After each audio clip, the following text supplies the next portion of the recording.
দুধের স্বাদ কি আর ঘোলে মেটে বলুন বন্ধুরা। কিন্তু কিছু করার নাই, ছেলে এসছে হস্টেল থেকে, তার আবদারে বাজার থেকে রেডিমেড ফুচকা নিয়ে এসেছিলাম। গোটা গরমের ছুটিটায় কিছু তো এক্সপেরিমেন্ট করতে হবে।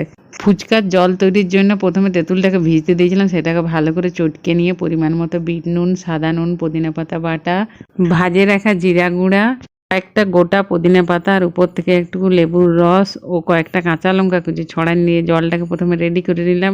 ফুচকা খাওয়ার জন্য তো আলু মাখা অবশ্যম্ভাবী বটে। তার জন্য একটা থালার মধ্যে কয়েকটা আলু মাখা নিয়ে তাতে কাঁচা লঙ্কা কুচি, পেঁয়াজ কুচি, ভাজা জিরা, কয়েকটা ভাজা বাদাম, পরিমাণ মতো বিট নুন, সাদা নুন দিয়ে আলুগুলোকে ভালো করে চটকায় মাখিয়ে দিলাম। উপর থেকে একটু টক জল দিয়ে আর একটু টক আলুটাকে করে নিলাম। এবার আর কি, চুলায় কড়াই বসান দিয়ে তাতে তেল ঢালিয়ে নিয়েছি। তেল গরম হয়ে গেলে রেডিমেড ফুচকাগুলোকে টপাটপ দিয়ে ছাঁকিয়ে নিলাম।